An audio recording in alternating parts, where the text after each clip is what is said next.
بھائی اہل دقت بیٹھے ہوئے ہیں اور میں محسوس کر رہا ہوں کہ آپ کی توجہات بھرپور ہیں. علامہ سید علی نقی نقن اللہ مقامہ کا بڑا حسین جملہ ہے. وہ فرماتے ہیں کہ اللہ کے وجود پر دلیلیں تو انگنت ہیں، ایک نہیں لاکھوں کروڑوں. جو دلیل آپ 50 آپ بنائیں گے، 200 آپ بنائیں گے، 600 آپ بنائیں گے، اور پھر ساری دنیا کا ایک ایک فرد ہزار دلیلیں اللہ کے وجود پر لے آئے گا، مگر ساری دلیلیں ایک طرف اور عصر عاشور حسین کا اطمینان دلیل خدا ایک طرف.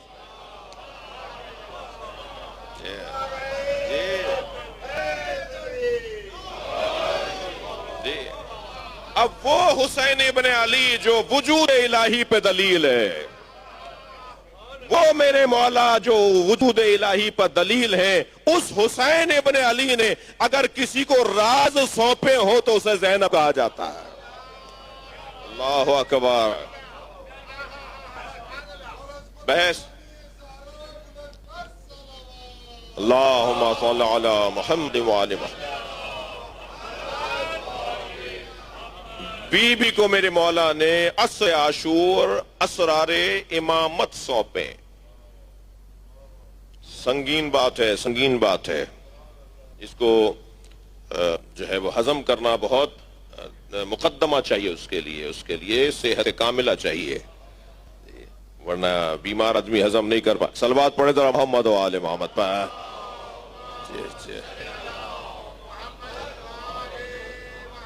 میری بی بی شریکت الحسین. بی بی کے چند القاب پر غور کرنا چاہوں گا. ایک صلوات ہدیہ کریں گے بی بی کی ذات پہ.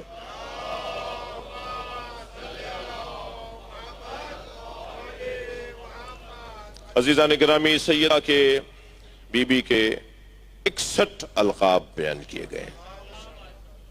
میں نے حضرت ابوالفضل عباس علیہ السلام کی جو خدمت میں حاضری دی تھی آپ کے ساتھ مل کر ابھی 2 دن پہلے، تو اس میں نے عرض کیا تھا کہ 12 قلمدان حضرت عباس کے پاس تھے. یہ سیدہ زینب کی عظمت بتا رہی ہے کہ ان کے 61 القاب ہیں، مگر یقیناً ان 61 القاب کے اوپر جنہیں غور کرنا ہے، میں ان کے لیے اشارہ عرض کر رہا ہوں کہ وہ زیارت نامہ جا کے پڑھیں. بی بی زینب کا جب زیارت نامہ جا کے پڑھیں گے آپ، جو شام میں سیدہ زینب کا زیارت نامہ بی بی کے روزے پہ رکھا ہوتا ہے، وہ آپ کے یہاں مفاتیح الجنان میں بھی ہے اور آپ کو نیٹ سے بھی مل جائے گا. تو بہت ہی آسان ہو گئی ہیں باتیں. تو ان میں جو بی بی کے القاب لکھے گئے ان پہ غور کریں تو یہ تعداد بنتی نظر آتی ہے. مگر یہاں میں چند القاب کی طرف آپ کی توجہات کو مبذول کرنا چاہوں گا. بی بی کے القاب میں ایک حسین ترین لقب ہے نائبۃ الزہرا. تھوڑا سا گردن ہلاتے رہیں گے تو آپ کو بھی میری ہمراہی نصیب ہو جائے گی. جی نائبۃ الزہرا، سیدہ زہرا کی نائبہ. نائب وہ نہیں ہو سکتا کہ جس میں منوب کی صفتیں نہ ہو. توجہ کر رہے ہیں؟ تھوڑی سی تشریح. صلوات پڑھے رہا محمد و آل محمد.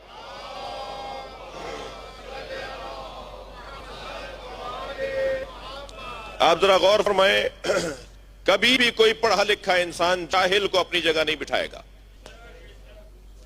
کبھی بھی کوئی حکیم انسان کسی مریض کو اپنی جگہ نہیں بٹھائے گا. کبھی بھی کوئی منصف اور انصاف فراہم کرنے والا کسی مجرم کو اپنی جگہ نہیں بٹھائے گا. یہ قاعدہ قانون ہے کہ جو جس کو اپنی جگہ پر بٹھا رہا ہے، جو جس کی جگہ پر آ کے بیٹھ رہا ہے، اسے یا اس جیسا مانے یا اوروں سے افضل مانے. یا اس جیسا مانے یا اوروں سے افضل مانے. ایک جلوہ دکھا رہا ہوں میں آپ کو. جب سیدہ زہرا آتی تھی تو نبی کھڑے ہو جاتے تھے، ہاتھوں کا بوسہ دیتے تھے، اپنی جگہ بٹھاتے تھے. اور پھر اپنی جگہ بٹھانا کا مطلب یہ ہے کہ یا ان جیسی ہیں سیدہ زہرا، یہ نبی جیسی ہیں، یا نبی کے بعد ان جیسا کوئی نہیں ہے. صلوات پڑھے محمد و آل محمد پر. جی اور اس سے بڑی مثال ہے، انی جاعل فی الارض خلیفہ، میں زمین پر خلیفہ بنا رہا ہوں. کسے؟ حضرت آدم کو. کون بنا رہا ہے؟ اللہ.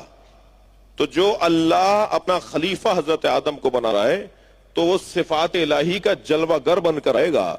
نہ وہ پیدائشی پڑھا لکھ جاہل ہوگا، نہ پیدائشی کنجوس ہوگا، نہ پیدائشی. توجہ ہے بات کی.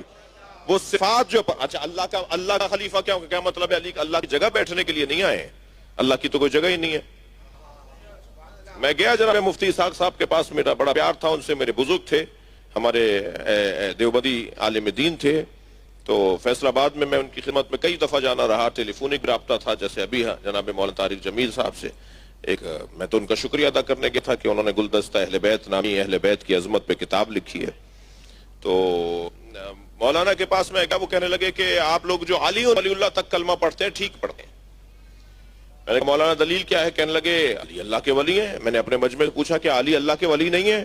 سارے اہل سنت سے میں نے اقرار لیا, سب نے کہا ہاں علی اللہ کے ولی ہیں. تو میں نے انہیں کہا کہ تم مانتے ہو بولتے نہیں ہو. جی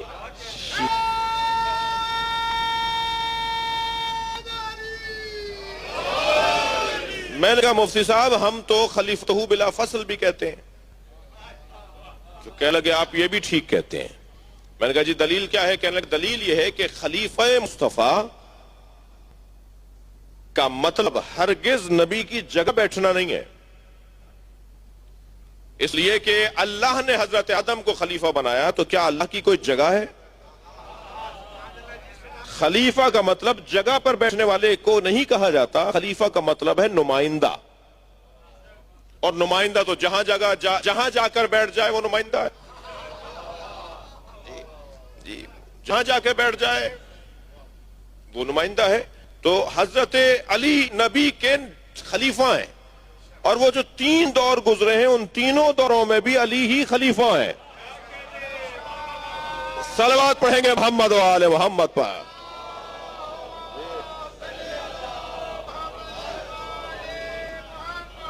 خلیفۃ بلا فصل, علی خلیفہ بلا فصل مصطفیٰ ہیں. لہذا علی نہیں بیٹھے اگر ممبر پر, تو کیا مطلب ہے خلیفہ نہیں رہے؟ اسی لیے پیغمبر اکرم کی جگہ پر چوتھے دور میں جا کے بیٹھے, اور جب سرگوشیاں ہونے لگیں تو میرے مولانا عمار سے پوچھا عمار یہ کیا باتیں کر رہے ہیں؟ کہا یہ باتیں کر رہے ہیں کہ آپ اس جگہ پہ بیٹھ گئے جہاں نبی بیٹھتے تھے, آپ سے پہلے آنے والے تو ایک زینت چھوڑ کے بیٹھتے رہے, آپ وہاں جا کے بیٹھ گئے جہاں نبی بیٹھتے تھے. تو میرے مولا نے ممبر پہ ایسے ہاتھ مار کے فرمایا ماں ہاتھ وادی لکڑیوں کا ڈھیر کیا ہے, میں نبی کے دوش پہ بیٹھا ہوں.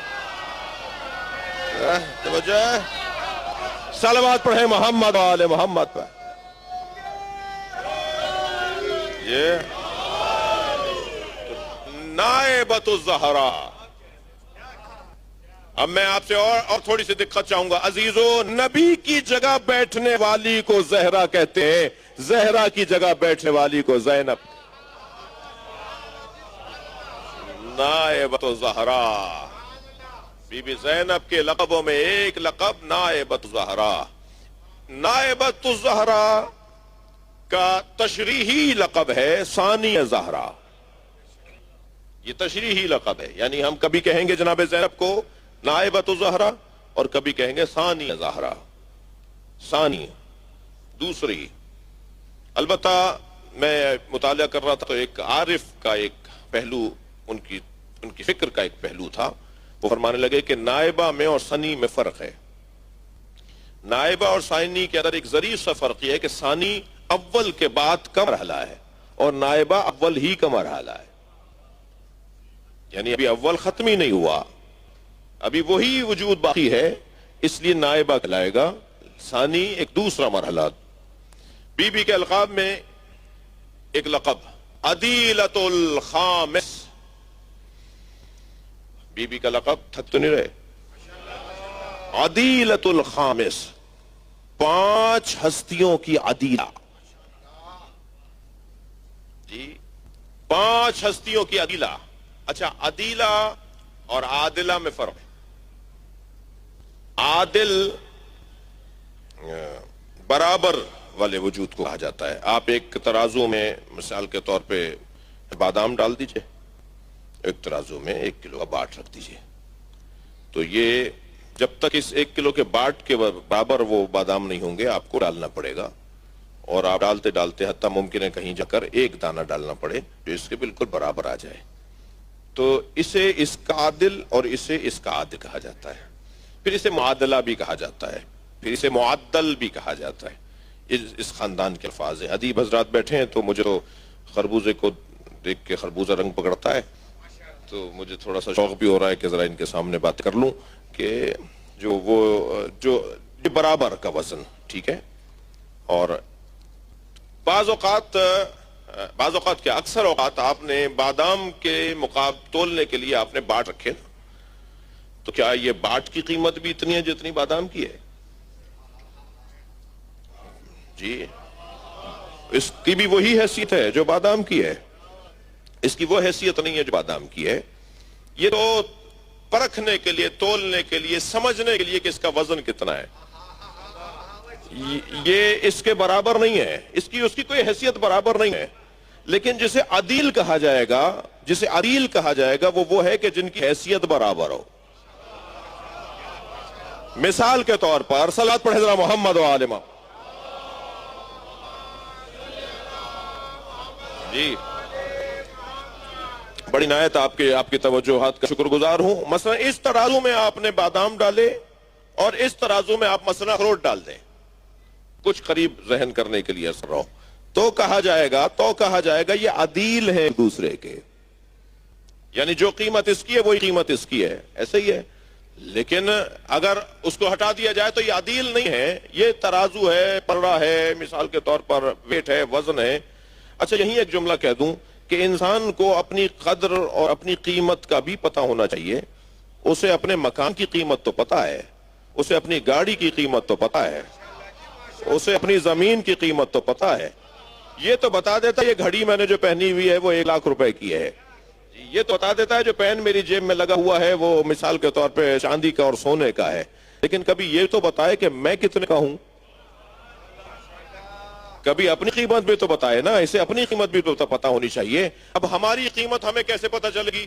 ہماری قیمت ہمیں اس وقت پتہ چلے گی جب ہم ان سے جڑیں گے جو اپنی قیمت کو جانتے تھے. بھائی بے قیمت, جملہ بے قیمت لوگوں سے جڑنے والے بے قیمت ہوتے ہیں, قیمتی وجوہوں سے جڑنے والوں کی قیمت ہوتی ہے.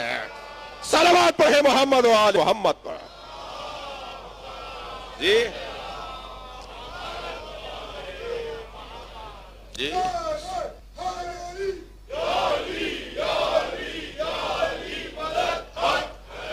بڑی عنایت آپ کی توجہات کا شکر گزار ہوں میں. ایک مرحلہ اور, ہمیں اپنی قیمت کیسے معلوم ہوگی؟ ہمیں اپنی قیمت اس وقت معلوم ہوگی کہ جب ہم ان سے جڑیں گے کہ جو اپنی قیمت کو جانتے تھے.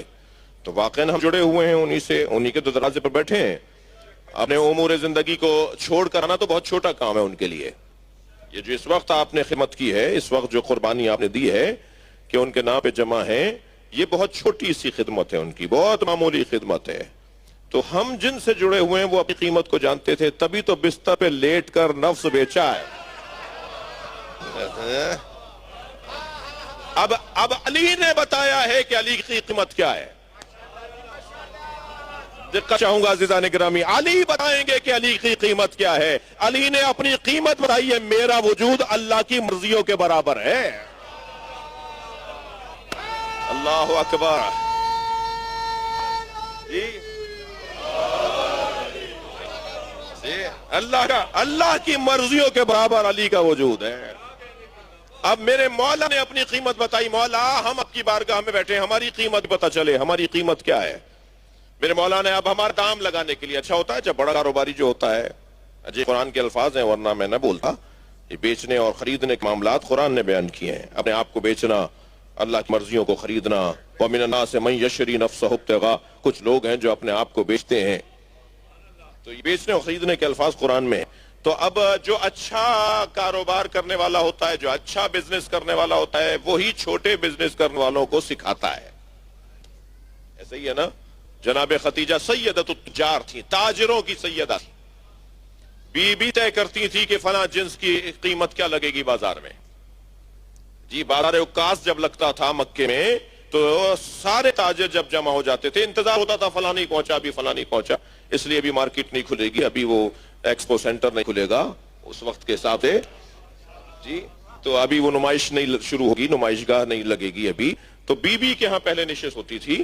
سیدہ کے لیے باریک سے پردے کا پردہ ڈالا جاتا تھا, ایک تار کا پردہ, اور سیدہ کی کرسی اس طرف ہوتی تھی بی بی خدیجہ کی, اور اس طرف سارے بڑے بڑے تاجر, کوئی مصر سے آیا ہوا ہے, کوئی یمن سے آیا ہوا ہے, کوئی جی مدینے سے آیا ہوا ہے، کوئی فارس سے آیا ہوا ہے، کوئی کہیں سے آیا ہوا ہے، کوئی ہند سے آیا ہوا ہے، بڑی بڑی دور دراز کے سفر طے کر کے تاجر اپنا اپنا مال لے کر آتے تھے، تو دوسری طرف کرسیاں لگتی تھیں اور پھر طے آتا تھا کہ کیا کرنا ہے، کیسے بیچنا ہے، کیا چیز بازار کتنے عرصے تک رہے گا، اس کے ریٹ فلاں جنس کے کیا طے پائیں گے، اور پھر وہاں جو بی بی کا آخری فیصلہ ہوتا تھا، اس لیے کہلائی جاتی تھی تاجروں کی سیدہ۔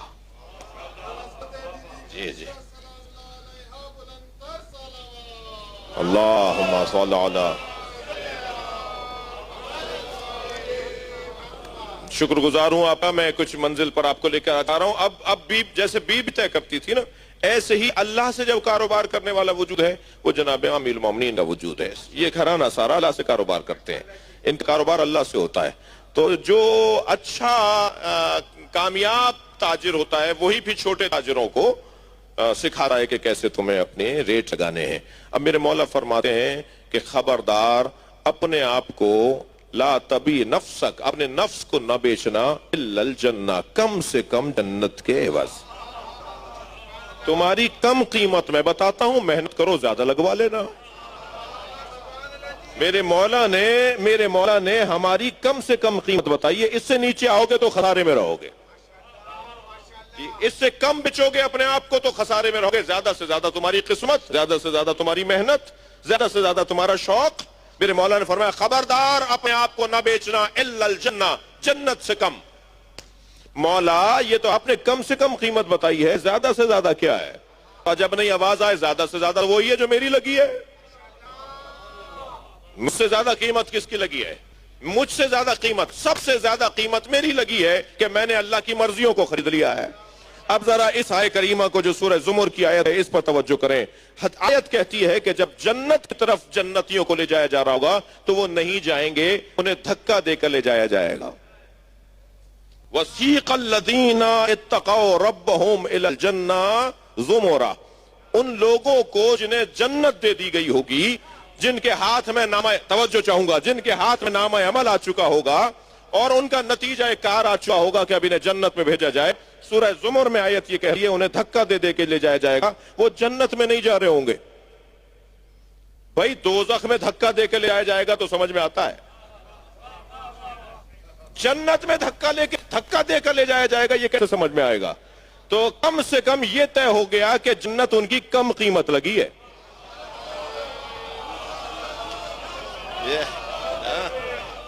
قرآن کہہ رہا ہے نا وَسِيقَ الَّذِينَ اتَّقَوْا رَبَّهُمْ إِلَى الْجَنَّةِ، جنت کی طرف دھکا دے، سیق کہتے ہیں دھکا، سائق کہتے ہیں پیچھے سے دھکیلنے والے کو، قائد کہتے ہیں آگے چلنے والے کو، سائق کہتے ہیں جو پیچھے سے دھکا دے کے کہیں لے جائے۔ وہ جو دھکا دے کر جو جنت میں، کیوں؟ اس لیے کہ جنت قیمت تو لگی ہے مگر کم قیمت لگی ہے۔ انہیں پوچھا جائے گا کیوں نہیں جا رہے ہو جنت کی طرف، تو جواب دیں گے کہ نہیں ہمیں جنت نہیں چاہیے، ہمیں حسین چاہیے۔ اللہ اکبر، آواز دی جائے گی کہ حسین ہی جنت میں آئیں گے جب سب کو بھیج دیں گے، تو کہیں گے ہم تو رکے رہیں گے جب جو حسین جائیں گے جب جائیں گے۔ آواز آئے گی من ہم، یہ کون ہے؟ بھئی جو محشر میں لوگ کھڑے ہوں گے نا وہ کہیں گے یہ کون لوگ ہیں، انہیں جنت میں بھیجا جا رہا اور کہہ رہے ہیں ہم نہیں جائیں گے۔ تو آواز آئے گی ہم حداث الحسین، یہ حسین سے جڑے ہوئے لوگ ہیں، یہ کہہ رہے ہیں جب ساری زندگی ہم نے حسین حسین کہا ہے تو جنت میں بغیر حسین کے کیسے جائیں گے؟ صلوات پڑھیں گے محمد و آل محمد پر۔ اللہ اکبر۔ عدیلۃ خامس، جو پنجتن کے برابر ہو اسے زینب کبریٰ کہا جاتا ہے، جو پنجتن کے برابر ہو۔ میں ان لوگوں سے مخاطب ہوں جناب زینب کبریٰ کی عصمت کے بارے میں شک اور تردد کا شکار ہے۔ یہ القاب بتاتے ہیں کہ جناب زینب کی عصمت کی درجے پہ شدید ہے۔ یہ بحث کرنا، علامہ امام قانی نے بحث کی ہے جناب زینب کی عصمت کے اوپر، گفتگو کی ہے، تحریر دی ہے کہ جناب زینب کی عصمت مسلم ہے۔ تو دلائل دی ہیں انہوں نے سے ایک دلیل انہوں نے دی ہے کہ جسے امور امامت تفویض کیے جائیں وہ معصوم کے علاوہ کوئی نہیں ہو سکتا۔ عصر عاشور امام حسین نے جناب زینب کو امور امامت تفویض کیے، ادھر امام سجاد غشی کے عالم میں.